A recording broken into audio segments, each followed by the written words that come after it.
Good morning, everybody. After 3 days, there are some still on their feet and there early in that morning, Sunday morning in London. Thank you. I think you already found a meaning. You wouldn't need that presentation, but I hope it will ascertain your process of finding further meanings. You see my homepage, laengle.info. The PowerPoint presentation will be on my on my homepage. So you don't have to copy them and can download them later on. My title is short. In itself, it means simply the meaning of being. I put it in the shortest form possible. The answer, though, is long. The answer is a lifelong process. I would like to give some prolegomena just before entering the theme. When I talk about the meaning of being, what is being? Being has a double face. Being is a given.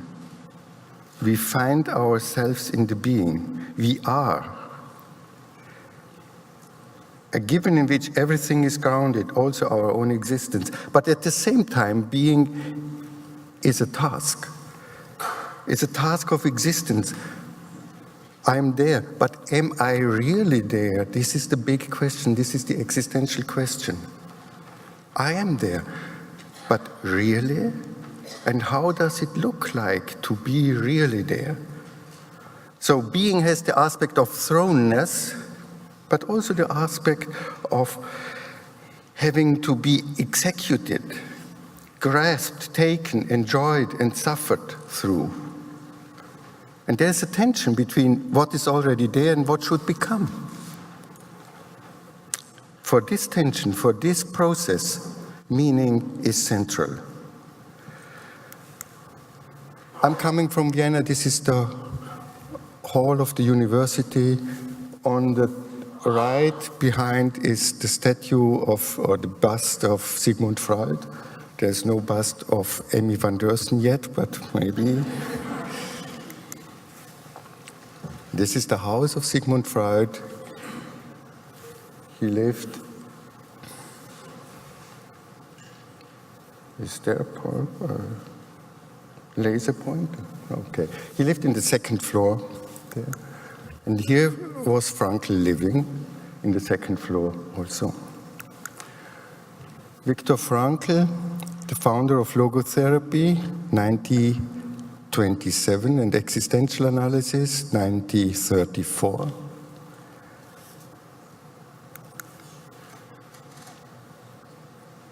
The themes I want to go through. To make it short, I first want to go with you through the logotherapeutic understanding and then try to come a phenomenological understanding of meaning, which is performed in existential analysis, and then only briefly to give you an idea that we can work with meaning phenomenologically but also methodologically, and that there are investigations. This is just nothing to learn about in that short period, but to have an idea of the practical side. Let's start with logotherapy. As you know, logos in philosophy means meaning, and logotherapy means therapy through finding meaning. We have to be aware that in logotherapy, and this is central for logotherapy and a difference to existential analysis, in logotherapy, meaning is something which is given, which is there. For Frankl, meaning is in the world, and it is like a fact which has to be discovered. And therefore, logotherapy has philosophically speaking, a metaphysical approach. Because metaphysical approaches look at the things objectively. They look at primary causes. if we have a critical point of view, then we must say that this makes logotherapy a sort of belief, comes close to religion, when it is contented that meaning is already given and has only to be found. Life has meaning under all circumstances. Very often Frankl used this phrase in his presentations, and you find it in the books. One book has the title, In the Beginning Was Meaning. He is paraphrasing the Gospel of John. Of course, such an understanding is a great message of hope for people who suffer from a loss of meaning, and when they have something to grasp on, to hold on, and get ascertained that meaning is already there, you only have to find it. And especially when such a message is conveyed by a Holocaust survivor, it has a great credibility which we cannot imagine, especially in the decades after the war. And besides of this, he was a brilliant, brilliant speaker. And logotherapy gives easier access to meaning to people who believe in God. Yalom had its critical point to Frankl by saying that Frankl's logotherapy is somehow religious.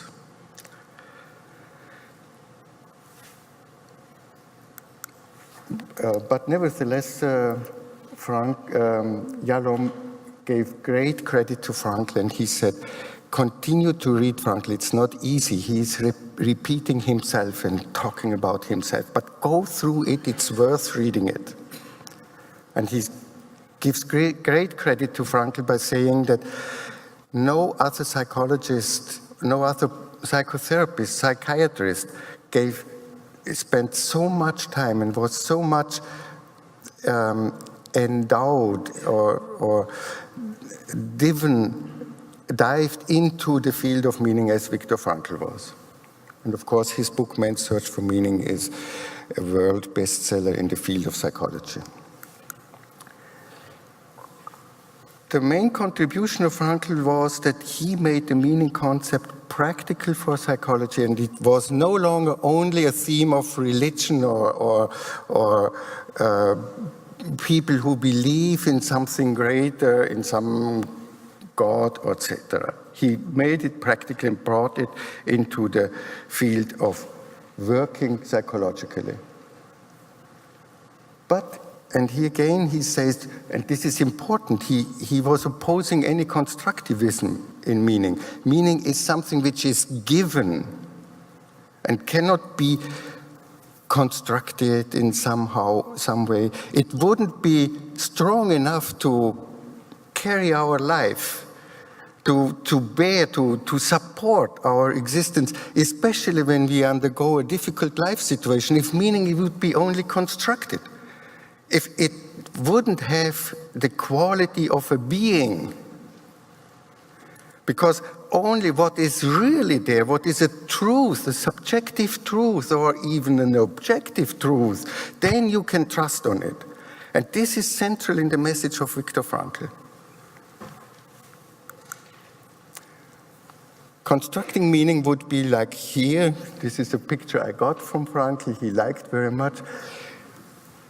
A person who shoots an arrow and afterwards depicts the goal. And so he always hits the center.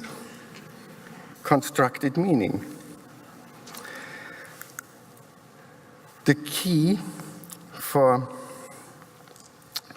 finding meaning in Frankl is the Copernican turn. Copernican means it is the beginning of a new era, the existential era, we could say. Frankl really opened the door in psychology in the late 20s already to existential thinking and existential approach. It was in the air. And on this metaphysical basis, which he had as an axiom, as a starting point, the central logotherapeutic attitude in Frankl is already existential. So we have a mixture. The basis is still metaphysical, but he did a step and included existential approach, existential work with that. An attitude of openness. This is central. This is the new thing. Not just believe the Bible or any religion, but look yourself. What is the meaning for yourself in that specific situation? So an attitude of openness, which is in itself basically phenomenological. It makes our being, our human being there, fundamentally questioned by life. So a central quote of logotherapy about this Copernican turn is here. It is life itself that asks question of man. It is not up to man to question. It's a very strict way of speaking, but it's his personality and this time also. Rather, he should recognize that he is questioned by life. We are all questioned, this is his understanding. We are all questioned by life, by that situation where we are now. The question of this situation is, can I understand? Can I see what is important for me and my life? And then he has to respond by being responsible. Responsibility in Frankl's logotherapy means responding to the question of the situation, to that what is on stake, what is important, what matters me personally, because it has an objective quality. This is always important in Frankl. And he can answer to life only by answering for his life. Only me personally can answer for my existential situation in which I am. So on this metaphysical basis, Frankl really became an existentialist. To put this existential turn, to make it a bit more visible, the basis is, you see that line in between, the being in the world. The connection, I am always strictly connected with the world. Connectedness with otherness is basic. And inside, in confrontation or in confrontation, in dealing with an outside.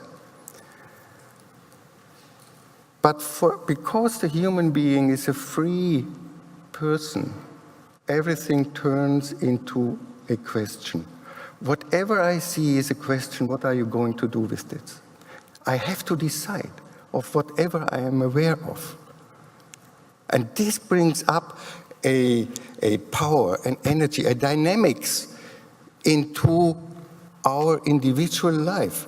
We are not just thrown into this world. We are there, positioned, and now we are co-creating our world. And the aim or the goal of a question is to give an answer, to find my answer, to responding. And so he created this schema of a dialogical reality of existence in his logotherapy. In other words, being human means, as a human being, we are always questioned. Everything what we do or not do is a question to us, is this correct? Does it correspond to the situation, to myself? We are in a constant dialogue, exchange. And we come to life when we find our answers. And this is what patients sometimes cannot do, to find and to live their answers. And therefore, they start to suffer because they are no more essential beings. They lose themselves. So Frankl introduced a dialogical exchange with the world into psychology. But it is typical for logotherapy that the answer the questions only emerge out of the world.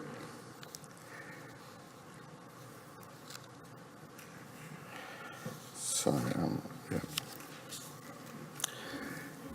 That the meaning is in the world, and this makes a difference to existential analysis, how we understand it now. Existential meaning in logotherapy, you see in the field of logotherapy, is defined as defined as realizing values.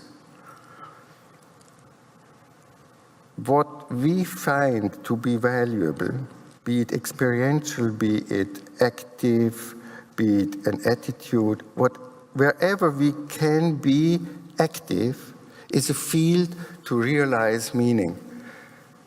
So meaning is strictly connected with values. Existential meaning is therefore defined as, this is a quote of Laengle, a possibility embedded in reality. He speaks about we have to live meaning and value in our life. And he speaks about the three main roads to find meaning, or categories of values, creative values, whenever we do something actively, when we write a book or cook a meal or do sports, as long as we experience it as valuable, as long as we see in Laengle, he doesn't use the term experience. He says, as long as we see a value in it, it is meaningful. This is also a slight difference to Laengle, which may look minimal, but in the practical work, it is crucial to see a value or to experience it as valuable. It's much more subjective. But in Laengle, it's seeing a value. Experiential values, whatever we see as being valuable, may it be art or enjoyment of an encounter or sexuality or whatever it is, and attitudinal values, when we cannot change the situation, then we are still able to change ourselves, to change our attitudes to a way that we can get along with what is there, that we can maybe survive or may make something good out of it in these most difficult, tragic situations of life. The search of meaning, therefore, mirrors our humanness. And he says that it is Laengle says that it's a human achievement to accomplish, an accomplishment. We need the search of meaning because it keeps up our dignity in existence. And Laengle objected Sigmund Freud, who once wrote that this one who is searching for meaning is already sick. This can be the case in depression, for instance. It's a normal symptom to experience meaninglessness in one's life, but it's not necessarily in all the cases. So Laengle's understanding of a constant lack of meaning, the existential vacuum, is also not seen to be a neurosis or to be a sickness, a disease. It is also a human achievement. Somebody who doesn't find something which is worth living for he is on the way to realize himself as a human being, as a spiritual being, in the search of coming to an understanding of why I am there. Existential vacuum is a persistent state, felt state, suffering or numbness of a deep feeling of meaninglessness and emptiness in one's life. It's not a clinical diagnosis. It's, let's say, an existential description. I won't even say it's a diagnosis. And it leads to a loss of interest and to apathy. With reactions in Frankl, these were the main reactions: aggression, depression, addiction, and unstable psychological health. Frankl also speaks about a meta-meaning, I call it ontological meaning or ontic meaning, which says that the meaning of the totality, the meaning of the being itself, the meaning of something which is there, the meaning of my life, which is a fact that I'm there, is ontological. And this meaning cannot be understood and grasped by ourselves because we are in it, and so we cannot come to an objective stand towards it. So the ontological meaning is a theme of religion and of philosophy. Here ends the field of psychology. To sum that up, the relation between existential and ontological meaning, you see here the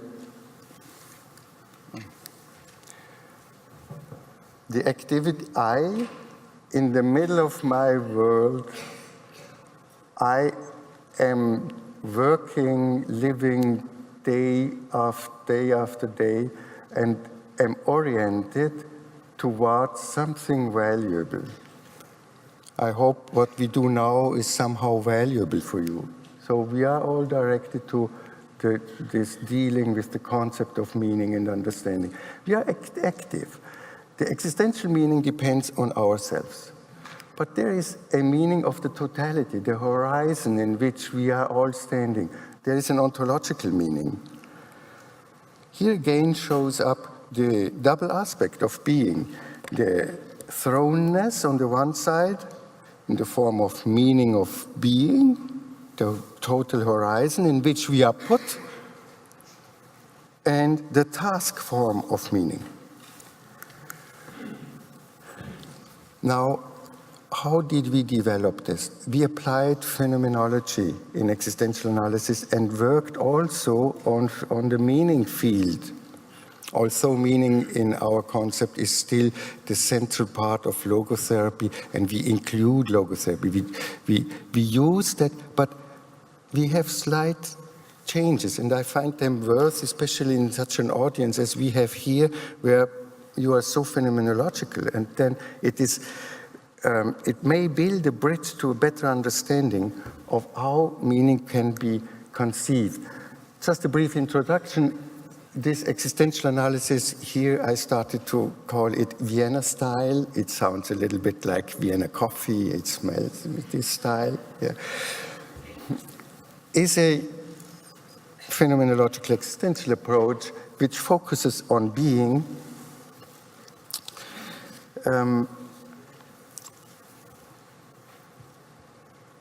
our being there, but this being, this thrownness, is this dealing with this thrownness is rooted in a person, in this active agent, or in this, we also call it essence of the human being, me personally, that we come to such a personal life. This is the goal of existential analysis.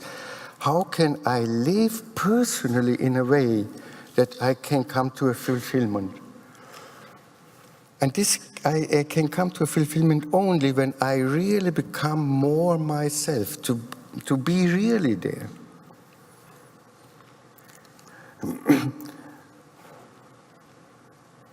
The goal is to come to inner fulfillment. And the basic principles are that our being is, or our existence is a constant dialogical exchange, which is already in Frankl, with oneself and others. This has a bit another emphasis now. This means that I, as a person, form part of two worlds at the same time, simultaneously. I am always somehow in the outer world. I am embedded in the outer world. I am dealing with the outer world. I am breathing and eating and walking, and I am chatting and talking and working. But I am always me. I am always connected. I am the inner world at the same time. And so the question is, how can I bring together or keep together my inner world in the outer world? How can I be authentic? How can I be myself? So we are in a continuous inner dialogue and outer dialogue. This intersection or junction. So let me say, put it in that picture. We are standing on two legs, one in the outer world and one on the inner world. But we bring it together, and this forms the trunk of our body. We are only one, although we have different aspects or polarities. To bring that together, this is the great task for in finding meaning. You see, I'm coming back to that picture, this draft I brought before.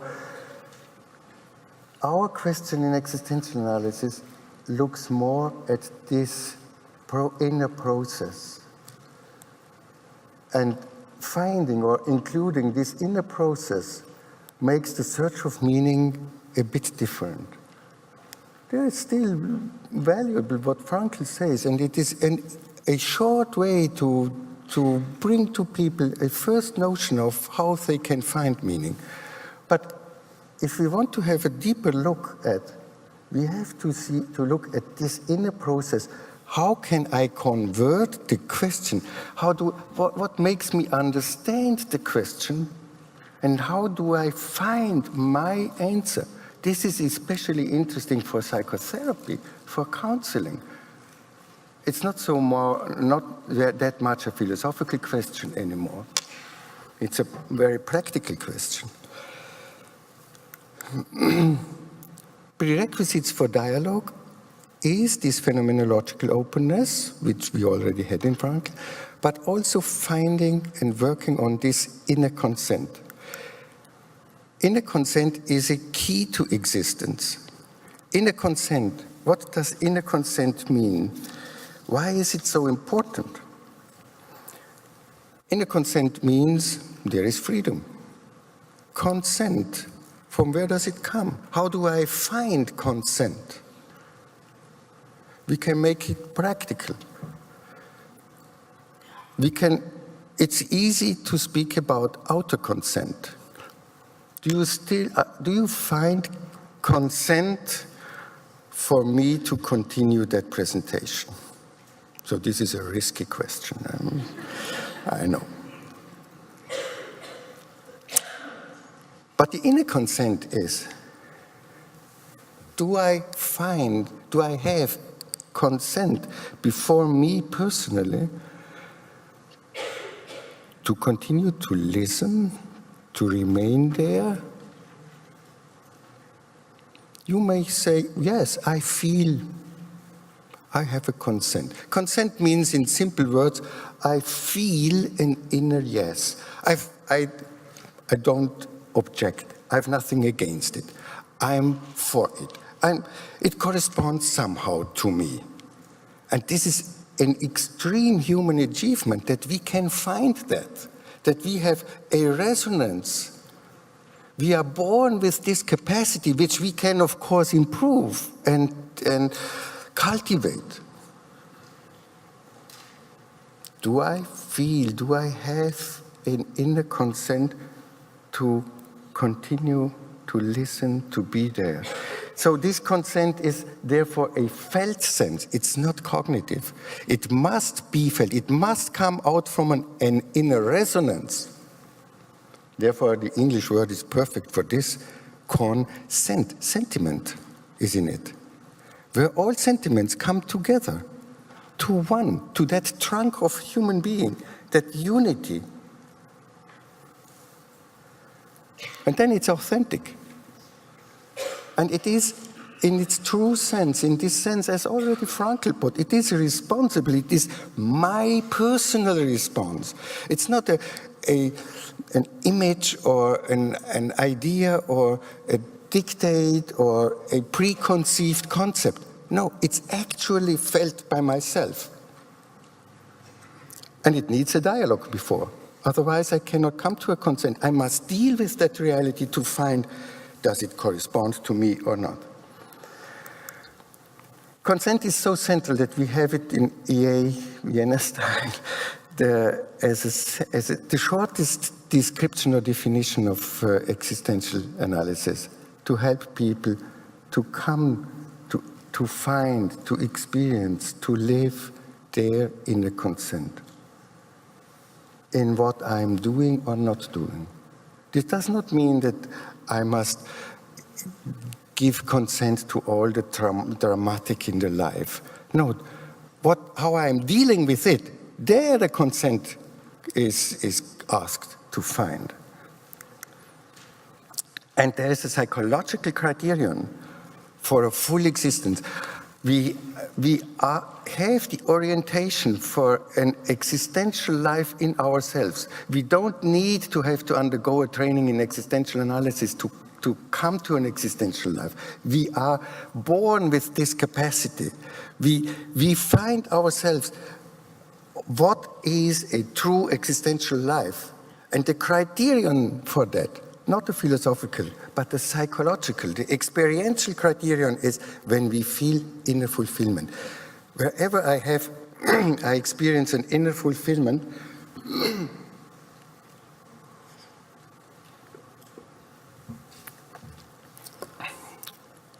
I can say, then I am really there.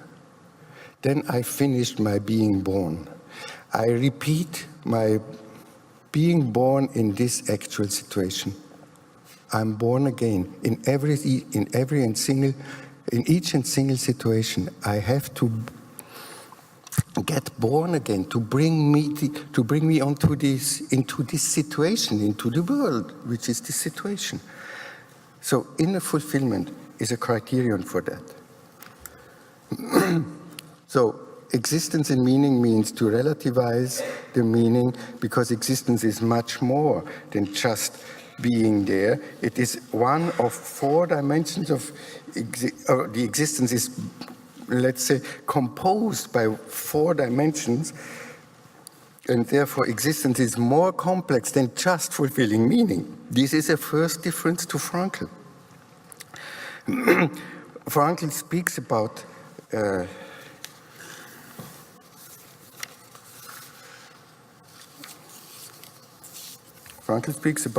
the self-transcendence, but this is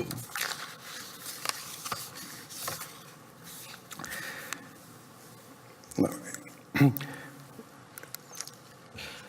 Existence means more than just the realization of meaning. It means to first being in that world, to deal with the facts. We must eat and sleep and look for our health and have an income. Practical. This means this sorge, this concern for being there. It means to deal with being alive, to grow, to mature, to become older. To live means to be related, to experience, to have feelings. It means to find who I am personally, to be myself, to find the authentic, unique, autonomous way of living, my way. At the end, I should, or every evening, I should be able to say, I did it my way. Then it is existence. And to see myself in the wider context. I'm not only a monad, or I'm not a monad. I'm a Dasein. I'm interconnected. I'm constantly in the inner and the outer world. So I have to see me in a wider context and to deal with the wider context in time and space, in future and in connections. Existence can be understood as the outcome of I can be in the world, I like my life and feel my life, I may do, I'm allowed, I give allowance to myself, to what I do, the ethical dimension of existence, to be a person, to be myself, and I should do that. I see there is a need, a requirement for what I do, that it's not only a monadic life, it is a dialogical life which really deals with what is there. And when existence is based on these 4 dimensions, then we come to a will according to the inner consent, a will which is the real human freedom because it relates to the essence of my being. And this model has the basis to describe a psychopathology. Whenever one of these layers is not functioning, then when my being in the world is disturbed, anxiety arises. When my connection with life is disturbed, it is a depressive life. When I'm not really myself, the histrionic life starts. And when I don't see the wider context, I'm suicidal. Yalom has also these 4 dimensions, but there are slight differences. The main difference is that Yalom puts or that we are possibly radically phenomenological. And this means instead of groundlessness, which is the absence of ground, we speak about what we phenomenologically can encounter, what is phenomenologically seen. The absence of something is already an abstraction. It's a thinking. It's no more phenomenological. We look at what is really supporting there. Death is an abstraction. We look at life and its growth. Loneliness is a one-sidedness. It's also the absence of dialogue, encounter, not being really myself, etc. Personal meaning is more than just a possibility, as puts Frankl. It is the feeling of life's demand and to become fruitful. It is based within the human being. Every human being wants to become fruitful. It's not only the values which we conceive. We have a tendency, like whatever is living has to become fruitful, otherwise life ends. And so we really deeply want to become fruitful in the sense to see that I am good for something, that my existence is helpful for something. It reflects the request of our being there.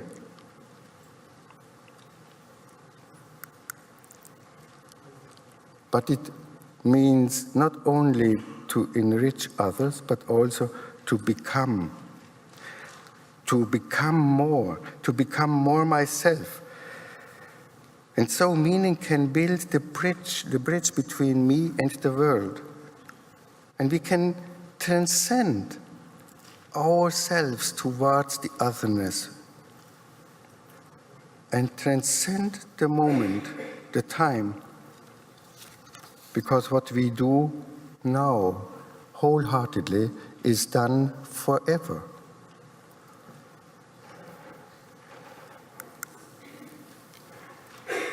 In existential analysis, we don't see meaning anymore as a fact being in the world, fulfilling values and meaning, as Frankl said. We see meaning to be a signpost, a description of a dynamic towards a value. To find meaning or to see oneself in a meaning means if I continue that way, in this direction, then this will lead me to something valuable. However, whatever we understand with value, but this is of course a big discussion, and this is a theme in therapy. My direction is correct. I'm on the right way. I'm not lost. I'm oriented. This is the concept of meaning in a phenomenological understanding. So meaning is no more there, but meaning is the signpost. Meaning describes a direction, but a direction, you cannot grasp the direction.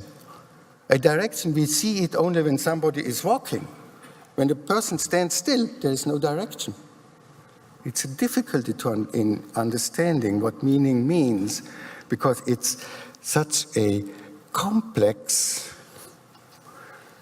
entity. And so the meaning of being is based in the being, but is a process to become more real, to become more there, in a constant dialogue, in somehow transcending the being which is there to something more, enriched by myself, by my being there, like my own being enriched by the being of others, to become more myself and to contribute more to the world in which I am, to my family, to my clients, etc. We can ask ourselves, am I? The question, this is this question, what I can be. Am I, for instance, the partner to my partner? Am I the father, the mother to my child? Am I really the one?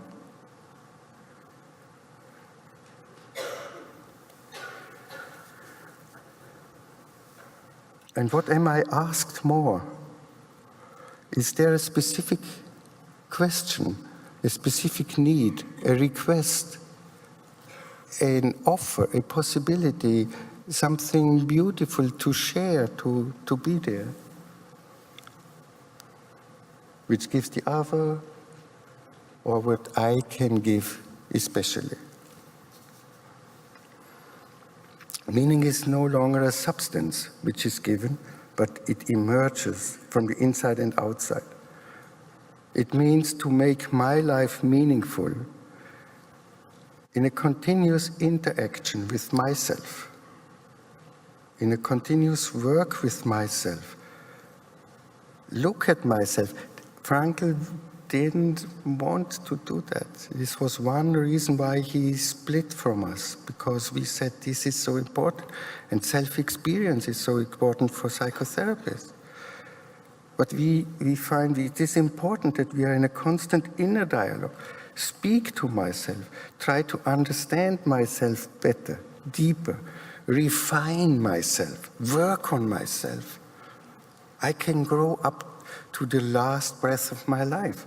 And also to interact with others, with the world, to be present there, to enjoy, to play, to laugh, to weep, to suffer, to let be helped and to help. And giving what I'm able to give, and being ready to receive what is offered to me, and to engage for what I need and for what others need. It has a spiritual dimension, to make that short. Ontological meaning in parallel, this meaning of everything, of the whole, cannot be grasped, known, observed, but it can be sensed, intuitively felt.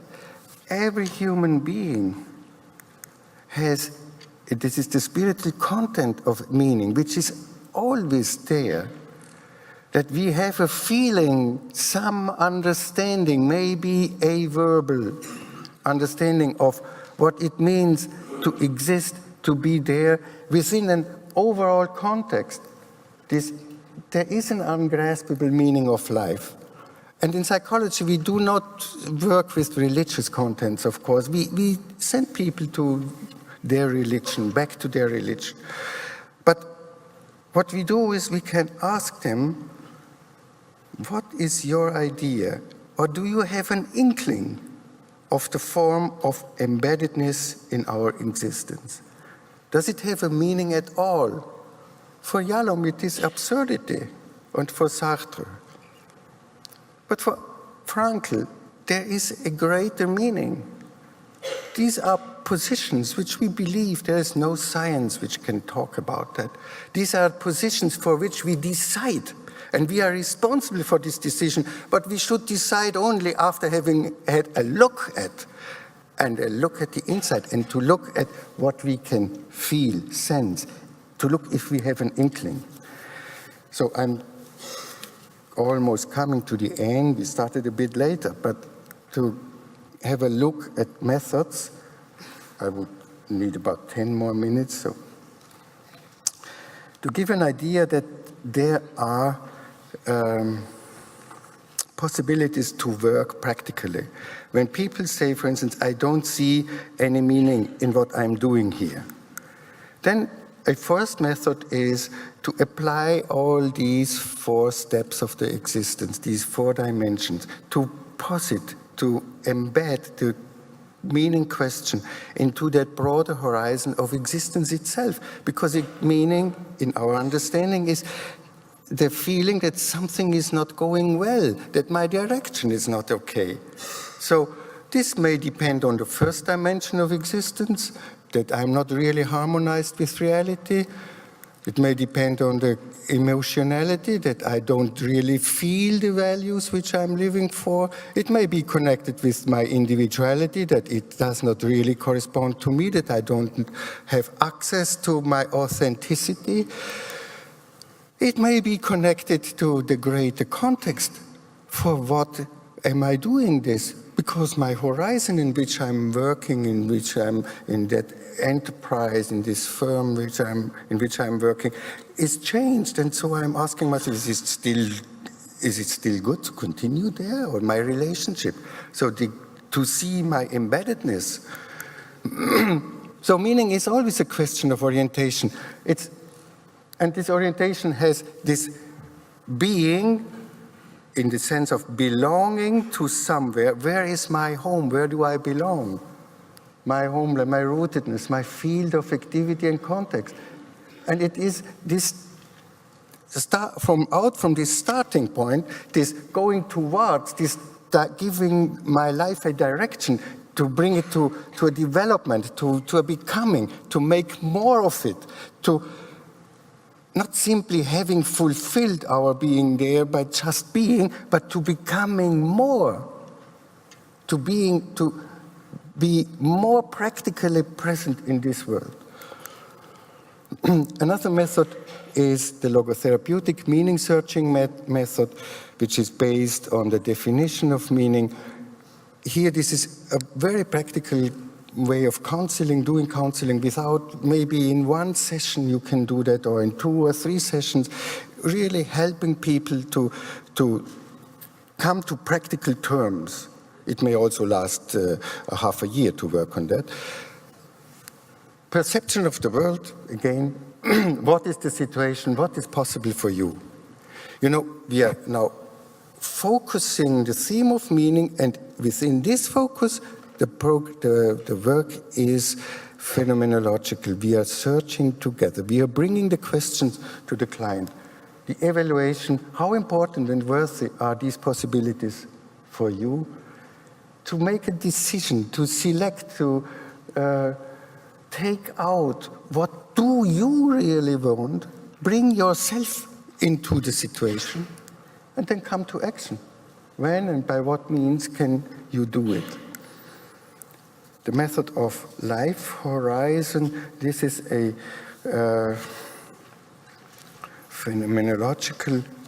very phenomenological procedure which combines the Frankl's understanding, a key point of Frankl's understanding, with the phenomenological process. The first step, reference to the loss. When you lost meaning, what happened? Something crucial happened in your life. And let us take the narrative. Let us listen. Let us just be there to the client, or to the person, need not be a client. Why did you lose? What makes it so meaningless? And let them talk about their suffering and about their own understanding.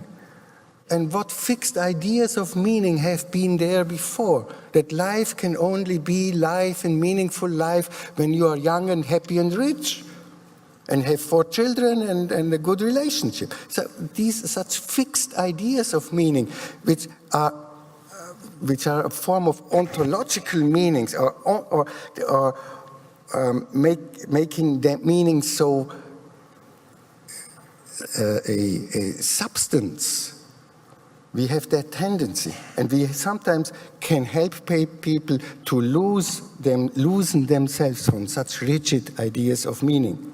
And this can happen, this happens just in that first step. In the second, then connect with your former life. Look at what was meaningful in your life, and why was that meaningful? Learn from what you have experienced before.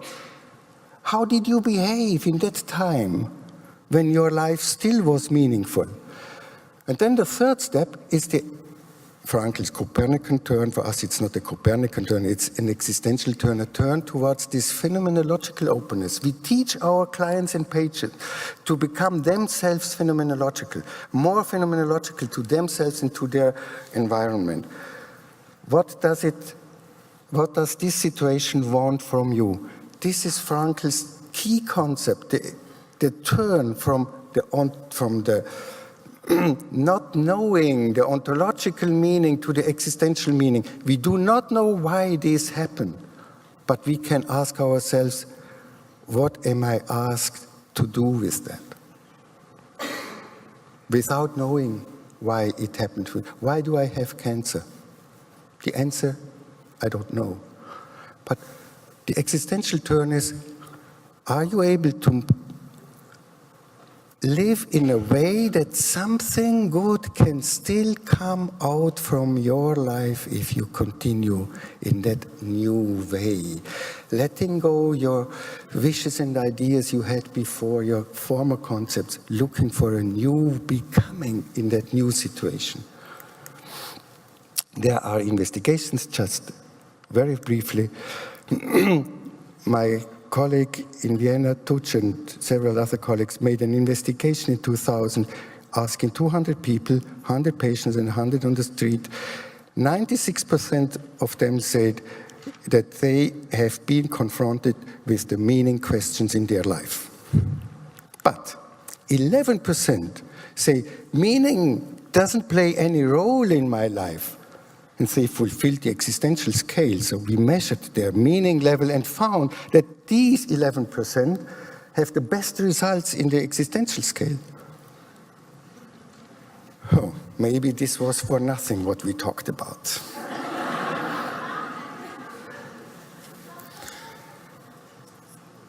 Already Frankl had this notion, and we found a contest in that. When you have found meaning, it's no more a question. It's so natural. We live it. We don't think about it. Just a last investigation, Debatz in Holland found in a clinical group that the general meaning, the religious meaning, helps to reduce stress, makes people more happy, and helps to improve self-esteem. But the existential meaning makes them more active. The well-being itself increases only when they become active, and the progress in therapy and the healing process is strongly connected with an existential understanding. It's not enough to believe in God. It is important that I find what I have to do here and now. There are 24 RCT studies around meaning concepts, mainly on sleeping disorders, anxieties, meta-analysis on meaning work. I'm concluding with this last slide. Meaning is a powerful concept. It is a dimension of existence for orientation, for finding a content, and for authentically come into a becoming. And Frankl quoted Nietzsche most often, and this was the quote he used most often. And he put it in his own wordings by saying, "He who has a why to live for, when I know what for I am living, when I have a reason, when I have a why, can bear almost anyhow." And this is what he experienced himself in the concentration camp.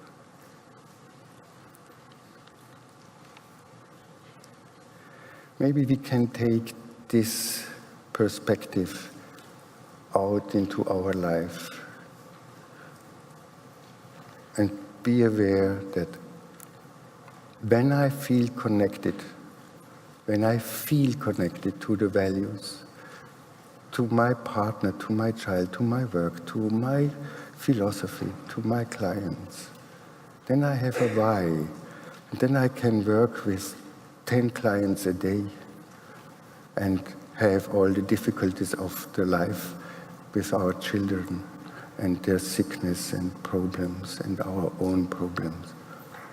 When I have a feeling, even maybe an inkling, that it may have or lead to something good, but only then. Thank you.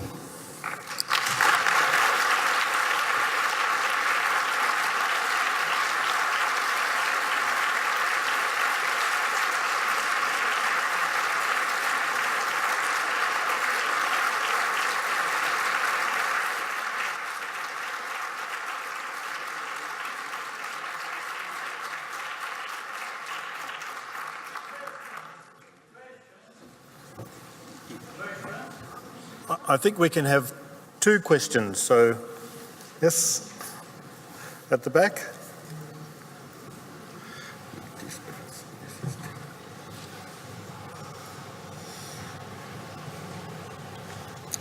Is there any other question? Just to know.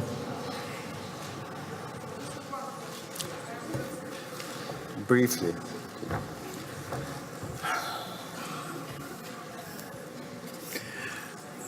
Все, что по-настоящему серьезно, имеет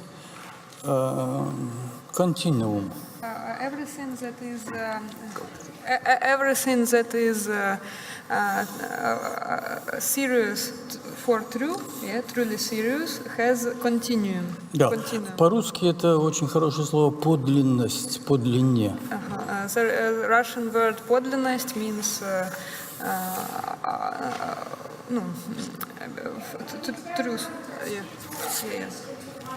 So in Russian word подлинность the same authenticity, but more profound sense. Развернутое во времени. По длине. Длина is length. В пространстве. So, can you put it in one phrase of question, one phrase, please? Just one phrase. Okay. Вера имеет, например, подлинность от неверия до доверия, уверенности и дальше до верности. Смысл, смысл здесь, какую он имеет подлинность, степени эти, от неверия, доверие, уверенность, верность во что-то, вера во что-то, верность в кого-то, верность кому-то.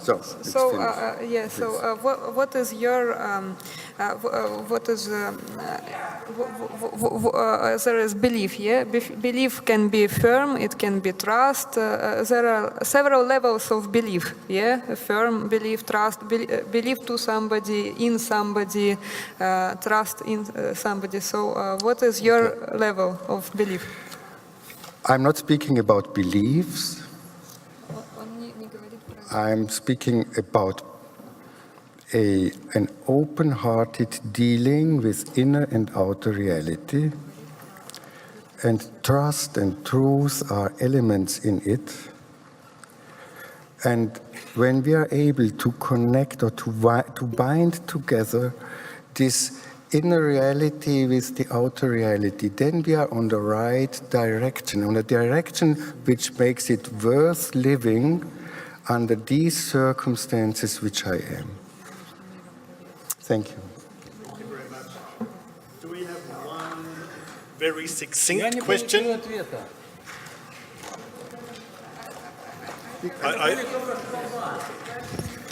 Well, thank you very much, Alfred, for the great presentation you did about Viktor Frankl's theory.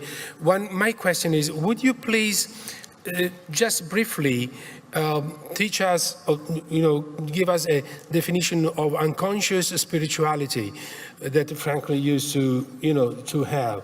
What's about that? Thank you very much. Thank you. unconsciousness or consciousness is a reality in terms of tools. In existential analysis, at least Vienna style, consciousness does not play the central role. This is a big difference to psychoanalysis. It doesn't matter if I do something consciously or unconsciously. It matters if I have inner consent, if I have a felt sense, a felt consent, if I am emotionally there. May my decision be unconscious or conscious? And therefore, consciousness, this concept, is different to this cognitivistic, or let's say in the light of the time of enlightenment. Since then, consciousness played such a great role. In existence, it's not necessary to be conscious. Even children can live existentially and not know about what they do, but they can be in harmony with themselves. Frankl put it very strongly, and this is in concordance with Frankl, that the unconscious, out of the unconscious, come the great achievement of the human being, the moral conscious, the person, the feeling of aesthetics is rooted in the unconsciousness. We do not think about that, but we receive it. And from where we receive, Frankl denominated it the unconscious. This unconscious in Frankl is not a danger, not a threat, like in Freud. It is a source of a richer life.